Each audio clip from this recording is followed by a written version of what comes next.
Alors, vous avez bien écouté? Est-ce que vous avez noté quelques formes du futur simple? Eh bien, moi, j'en ai noté quelques-unes au tableau. Regardez. J'ai entendu, ma femme, elle restera. Nous passerons. Vous voyagerez. Ils voyageront. Alors ici, j'ai noté « je partirai » et « vous partirez ». Et dans la troisième colonne, j'ai noté « on prendra ».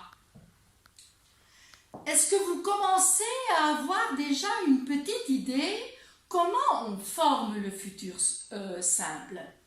Eh bien, je vais ajouter les autres formes pour avoir une meilleure idée. Hein? Alors ici, je parlerai et j'ajoute AI. Tu resteras AS.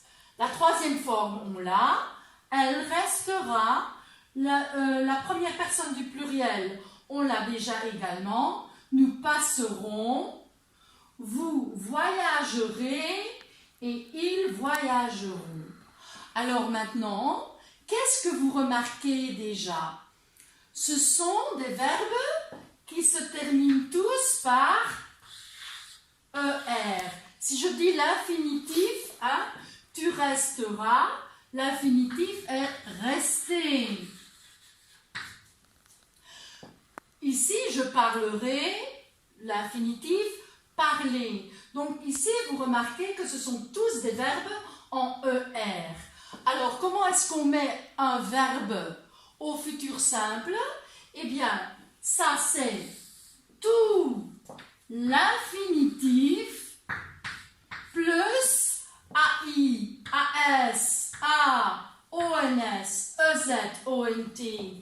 Ça ne vous fait pas quelque chose? Mais si, ce sont les formes du verbe avoir.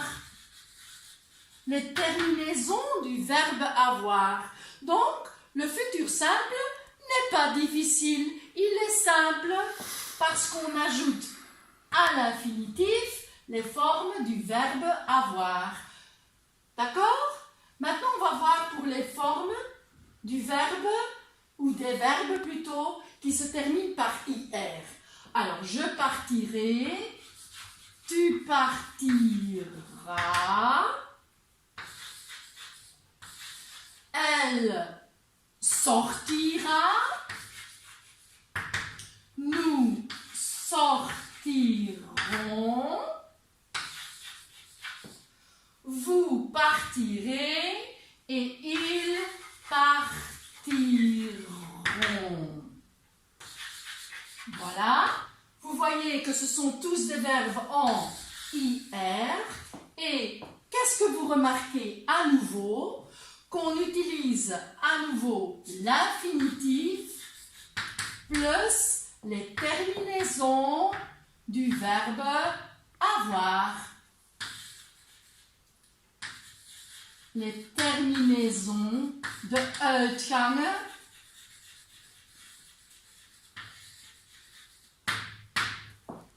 Alors, pour les verbes en ER, attention, qu'est-ce que je vois? Hein? L'infinitif de on prendra, c'est prendre. Oui, mais ce verbe prendre se termine par un E. Et vous savez qu'en français, ce n'est pas possible avoir ici un E et encore une voyelle tout de suite à côté, ce n'est pas possible. Alors, qu'est-ce qu'on fait? On élimine le E et on ajoute les terminaisons du verbe avoir. Donc, on prendra, ici tu prendras, j'élimine le E et j'ajoute la terminaison. Mais il y a aussi d'autres verbes en RE. Je pense à entendre. Alors, je dois noter J apostrophe. j'entendre, hein, entendre, oh là, pardon. Entendre, j'élimine le E et j'ajoute la terminaison à I. Oui, mais aussi le verbe irrégulier voir, par exemple, il est régulier au futur simple. Hij is ook regelmatig in die tijd. Nous, boire, j'élimine le E et j'ajoute nous boirons, ONS. Vous, lire bijvoorbeeld. Hein? Par exemple, lire, j'élimine le E et je note la terminaison EZ. Encore un, par exemple, écrire, écrire, c'est l'infinitif, j'élimine le E et j'ajoute la terminaison ONT. Donc, comment est-ce qu'on forme le futur simple des verbes réguliers, regelmatige werkwoorden, hein? En ER et en IR, c'est la même chose. On utilise tout l'infinitif et on ajoute les terminaisons du verbe avoir. AI, AS, A, ONS, EZ, ONT.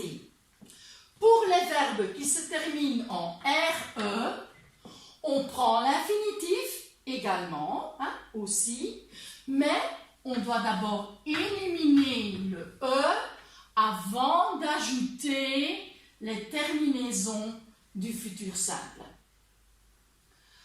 Alors, maintenant, on doit faire attention. Quelques petites remarques. On entend, mais ce n'est pas la même chose. On entend la même chose, mais on n'écrit pas la même chose. Donc, il faut faire attention au contexte. Par exemple, j'entends, je demanderai et vous demanderez. C'est la même prononciation, mais je dois écrire ça autrement. Je à la terminaison AI et vous à la terminaison EZ. Aussi, dans ce cas-ci, tu prendras et il prendra. On entend deux fois la lettre A, mais on sait, hein, depuis longtemps maintenant, que tu prends toujours un S à la fin. Et il ou elle ou on ne prend jamais d'S. Alors, on a encore un troisième exemple. Nous dirons, pardon, et ils diront, on entend deux fois on, mais on écrit ça encore autrement. Nous, ONS, et vous, ONT. Oui, donc il faut faire attention au contexte. Hein, quel est le sujet du verbe? Alors maintenant, on doit faire également attention à la prononciation. Parce que quand je dis un infinitif en ER, hein, un verbe qui se termine par ER, je dis parler. Mais quand je vais le conjuguer, vervoer, hein, au futur simple, je dis je parlerai. Je dis oublier. Mais je dis j'oublierai. Et le E, je ne l'entends même plus. J'oublierai. Alors, la troisième remarque, hein, on doit faire une petite différence entre le futur proche et le futur simple. Le futur proche, aller plus infinitif, mais par exemple, on doit employer le futur proche pour une action qui va se faire dans un instant, dans une minute, dans quelques secondes. Hein? Je vais jouer au foot dans un moment. Mais le futur simple, c'est plus tard, hein? C'est dans 10 ans, c'est dans l'avenir, c'est la semaine prochaine, c'est dans un mois. Alors, par exemple, je partirai en voyage pendant les vacances. Donc, c'est encore loin dans le futur. D'accord? Alors maintenant, quand vous avez relu un peu toutes ces remarques, vous pouvez faire les exercices qui se trouvent à la page 348, je crois. Non, 358. Vous allez d'abord compléter le cadre à la page 358, la première partie du cadre. Vous allez pouvoir compléter à l'aide de ce schéma-ci et aussi le petit cadre à la page 359. Alors pour la troisième partie, elle va venir dans un instant. À tout de suite.